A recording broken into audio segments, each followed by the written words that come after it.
The Dutch Grand Prix is over, and it may have just changed the entire picture for the final 11 races of the 2026 season. Lando Norris won his second race in a row. Kimi Antonelli finished second and extended his championship lead to 59 points. Max Verstappen crashed out of his final home race on the opening lap. But the biggest story might not be the championship.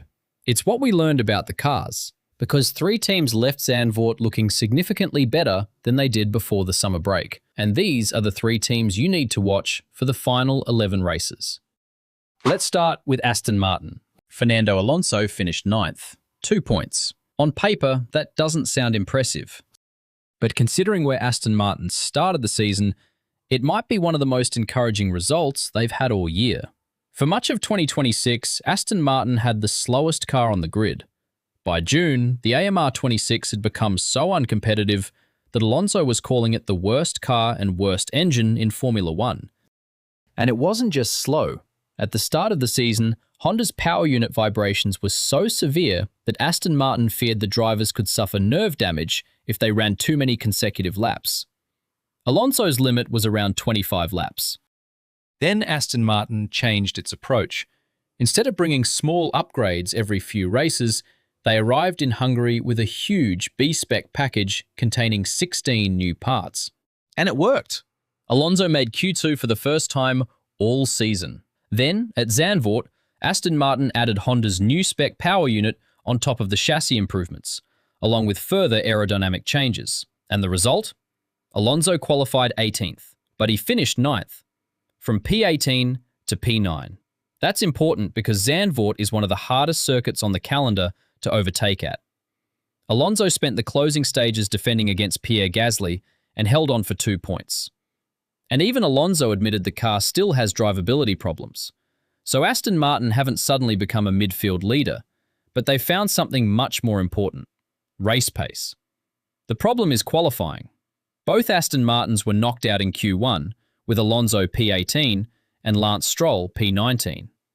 If Aston Martin can fix that weakness while keeping the race pace they've discovered, this team could start climbing the championship standings very quickly. And that brings us to team number 2, Audi. And what makes Audi's weekend so impressive is what they didn't do.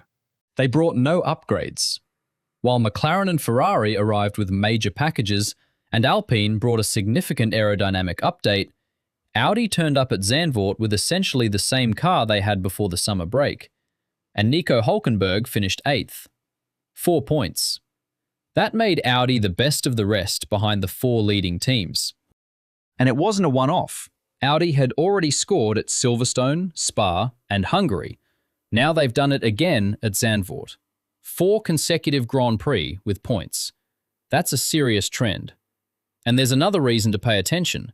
Gabriel Bortoleto qualified 9th, the best qualifier outside the leading 4 teams, while Hülkenberg qualified 13th. Hülkenberg then fought his way through the midfield to finish 8th, while Bortoleto recovered from an early spin to finish 13th. Meanwhile, Racing Bulls, who had been the clear midfield leader for much of the season, scored nothing. Tsunoda finished 11th, Lindblad finished 12th. Audi scored 4 points with a car they hadn't upgraded. And that's what makes this interesting. Audi are a brand new works team in their first season. They're already sitting 8th in the Constructors' Championship with 16 points, only 5 behind Haas. And they're doing this without bringing a major development package to Zandvoort. So when Audi does start adding performance to this car, the midfield could get very interesting. But then there's the third team, and this one has much bigger implications for the championship: McLaren. Lando Norris won at Zandvoort. That's his second consecutive victory after Hungary. And this time, it wasn't just any win.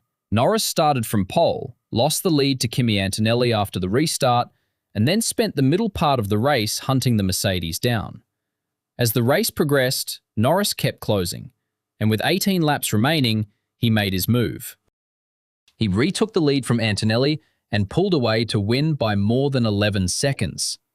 That's important, because Mercedes had dominated much of the season, but at Zandvoort, Antonelli himself admitted Mercedes no longer had the fastest car. And McLaren didn't just arrive with the same car. they brought another major upgrade package, including a new rear wing assembly and revised central bodywork, building on the development direction that helped Norris win in Hungary. And now, we're seeing the results. 2 wins in a row. 2 races where Norris has looked capable of fighting Mercedes on pure pace. And there's another factor. Mercedes aren't developing at the same rate. Toto Wolff admitted that Mercedes hasn't got the money to keep developing the W17 at the same rate as McLaren and Ferrari. Mercedes brought only 1 modified part to Zandvoort. McLaren brought a much larger package. And that creates a very interesting window for the rest of the season.